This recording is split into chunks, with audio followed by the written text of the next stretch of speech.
Welcome to யாவரும் கேளீர். நான் உங்க பத்ரி பேசுறேன். ஒரு காலகட்டத்தில் யாரு உலகநாயகன் கமல்ஹாசனை சினிமா துறையிலேயே காலி பண்ணணும்னு நினைச்சாங்களோ, அதாவது அந்த விஸ்வரூபம் காலகட்டத்தில் அவர் ஏர்டெல் டிஷ் டிவியில் அந்த படத்தை கொண்டு வரணும்னு நினைச்சாரு. அதாவது தியேட்டரில் வரும், அதே சமயத்தில் வீடியோ ஆன் டிமாண்டா யாருக்கு தேவையோ அந்த ஏர்டெல் டிஷ் டிவி வச்சிருக்கிறவங்களுக்கு மட்டும் கொடுக்கலான்னு பிளான் பண்ணாரு. அப்போ அவருக்கு ரெட்டு கொடுத்து அவரை காலி பண்ணணும்னு நினைச்சாங்க. அதை மீறி அவர் வந்தாரு. பட் இன்னைக்கு அதே தியேட்டர் ஓனர்ஸ், அதே திருப்பூர் சுப்பிரமணியம், அதே ரோஹிணி பன்னீர்செல்வம், அதே இளங்கோவன், இவங்கெல்லாம் உறுப்பினர்களாக கொண்ட இவங்க பிரசிடென்ட் திருப்பூர் சுப்பிரமணியம், பன்னீர்செல்வங்கிறவர் பொதுச் செயலாளர், Tamil Nadu theatre and multiplex owners association. இவங்க இன்னைக்கு ஒரு கடிதத்தை அனுப்பிச்சிருக்காங்க. இது ரொம்ப ரொம்ப மகிழ்ச்சியா இருக்கு. எப்படி ஒரு 360 டிகிரி திரும்பி இருக்கு பாருங்க. யாரெல்லாம் திட்டினாங்களோ அவங்கெல்லாம் இன்னைக்கு பாராட்டுற நிலைமை வந்திருக்கே அப்படிங்கிறது உள்ளபடியே மகிழ்ச்சி. அவங்க என்ன எழுதியிருக்காங்கன்னா, எப்பொழுதும் அவங்களோட லெட்டர் பேட்ல எழுதியிருக்காங்க, எப்பொழுதும் தமிழ் சினிமாவின் வளர்ச்சியை அடுத்த கட்டத்துக்கு எடுத்துச் செல்ல வேண்டும் என்ற எண்ணத்துடன் செயல்படும் எங்கள் அன்பிற்குரிய திரு கமல்ஹாசன் அவர்களுக்கும் ராஜ்கமல் பிலிம்ஸ் நிறுவனத்துக்கும் எங்கள் மனமார்ந்த நன்றிகள். தக் லைஃப் திரைப்படத்தை OTT வெளியீடு 8 வார காலம் கழித்து மட்டுமே என்று தாங்கள் அறிவித்து செயல்படுத்தியது மட்டுமல்லாமல் இதன் மூலம் திரையரங்குகளுக்கு வரும் பார்வையாளர்கள் எண்ணிக்கை அதிகரிக்கும் என்ற தொலைநோக்கு பார்வையுடன் கூறியிருப்பது திரையரங்கு உரிமையாளர்களை எங்களுக்கு மிகவும் மகிழ்ச்சி அளிக்கிறது. தங்களுக்கு எங்களது மனமார்ந்த நன்றிகள். தங்கள் வழியில் அனைத்து தயாரிப்பாளர்களும் சிந்தித்து இந்த முடிவை அனைத்து படங்களுக்கும் அமல்படுத்தும்படி எங்களது அன்பு வேண்டுகோளை வைக்கிறோம். நன்றி. தங்கள் அன்புள்ள திருப்பூர் சுப்பிரமணியம், தலைவர், தமிழ்நாடு திரையரங்கு உரிமையாளர் சங்கம். ஸோ இப்படி ஒரு லெட்டர் போட்டிருக்காரு. அதாவது இவங்கெல்லாம் சேர்ந்து தமிழ்நாடு நடப்பு தயாரிப்பாளர் சங்கம்னு ஒரு சங்கம் இருக்கு. தயாரிப்பாளர் சங்கத்திலே 2-3 சங்கம் இருக்கு. இவங்களும் சேர்ந்து ஒரு முடிவு பண்ணாங்க. இந்த 8 வாரத்துக்கு கொண்டு வரணும் OTT-ய.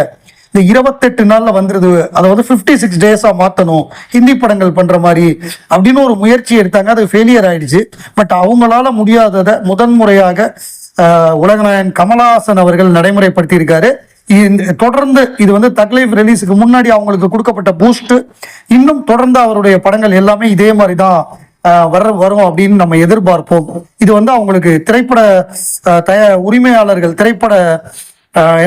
தியேட்டர் அசோசியேஷன், திரையரங்க உரிமையாளர்களுக்கு இது ஒரு மிகப்பெரிய பரிசா இருக்கும். இந்த அறிவிப்பு, கமலுடைய அறிவிப்பு, அதற்கு அவர்கள் நன்றி தெரிவித்திருப்பது உள்ளபடியே மகிழ்ச்சியா தான் இருக்கு.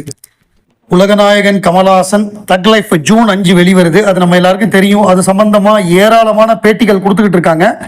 அது ஒரு நண்பர் கேட்டாரு, என்ன கொஞ்சம் ஓவர் டூ பண்றாங்களோ, இப்பதான் இன்ஃப்ளூயன்சர்ஸை வச்சு பண்ணாங்க ஒரு பக்கம், இப்ப எந்த யூடியூப் சேனல்ல திரும்பினாலும் கமல்ஹாசன் தக் லைஃப் டீம் பேட்டி, ஒரு பக்கம் யூகி சேது, ஒரு பக்கம் பரத்வாஜ் ரங்கன் அப்படின்னு எங்க பார்த்தாலும் இவரோட பேட்டியா இருக்கே, கொஞ்சம் ஓவரா அதிகமா கொடுக்குறாங்களா அப்படின்னு கேட்டாங்க.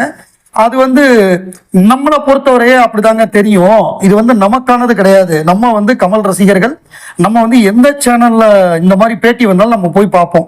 அதாவது ஒரு காலத்துல பத்திரிகையா இருக்கும் பொழுது அது ஒரு ஜோதிட பத்திரிகையா இருந்தாலும் சரி, விடுதலையா இருந்தாலும் சரி, கமல்ஹாசனை பத்தி செய்தி வந்தா அதை வாங்கிடுவோம் நம்ம.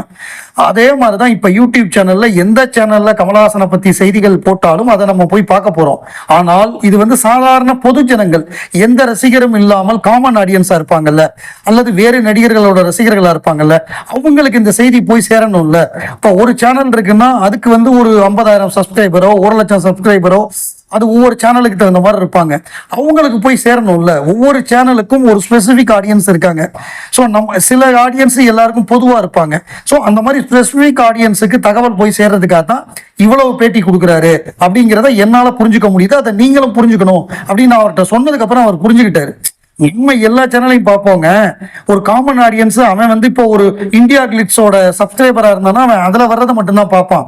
இல்ல கலாட்டா பிளஸ்னா அதை மட்டும்தான் பரத்வாஜ் ரங்கன் இன்டர்வியூ மட்டும்தான் பார்ப்பான். ஸோ அவனுக்கு ஒரு இன்டர்வியூ போய் சேரணும்ல, தக் லைஃபை பத்தி அது ஜூன் 5 வருதுங்கிற தகவல் போகணும்ல. அதுக்கு தான் இவ்வளவு பேருக்கு பேட்டி கொடுக்குறாரு அப்படிங்கிறத நான் சொன்னதுக்கு அப்புறம் அவர் ஒத்துக்கிட்டாரு.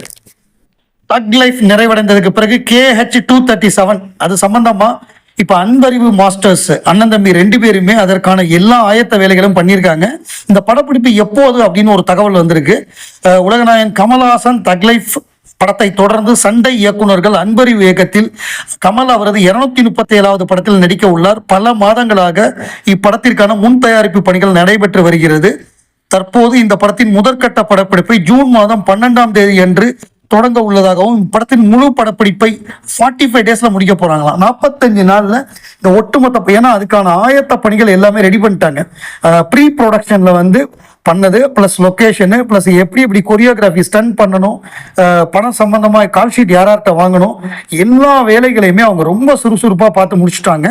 மணிரத்னமும் அவர்களுடைய ஒர்க்கை பாராட்டியிருக்காரு. தக் லைஃப்ல ரொம்ப பிரமாதமாக ஒர்க் பண்ணுறாங்க. லேட்டஸ்ட் எக்யூப்மெண்ட்ஸை ரொம்ப அழகாக ஹேண்டில் பண்ணுறாங்க. டெக்னிக்கலாகவும் சரி, அவங்க வந்து கிராஃப்டாகவும் சரி, ரெண்டுமே பியூட்டிஃபுல்லா இருக்குன்னு பாராட்டியிருக்காரு. ஸோ அவங்க இப்படி ஒரு படம் எடுக்கும்பொழுது அந்த படம் பெரிய வெற்றி படமாக அமையும் அப்படின்னு நான் எதிர்பார்க்கிறேன். ஆடியோ லான்ச்சு, லைவ் ரிலே, அதுக்கு டிக்கெட் புக் பண்றாங்க. இதெல்லாம் ரொம்ப ரொம்ப ரேரா நடக்கக்கூடிய விஷயம்.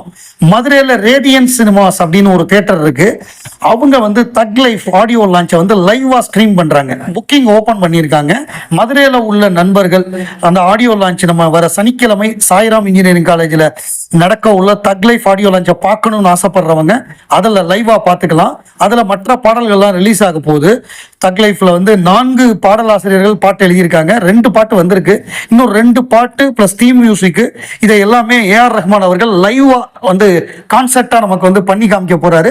அதை வந்து மதுரையில் இருக்கக்கூடிய உலகநாயகன் ரசிகர்கள் அதை நீங்க லைவா பார்க்கணும்னா மதுரை ரேடியன் சினிமா அவங்களுடைய டிக்கெட்டை புக் பண்ணுங்க. அது ஓப்பன் ஆயிருக்கு புக் மை ஷோல.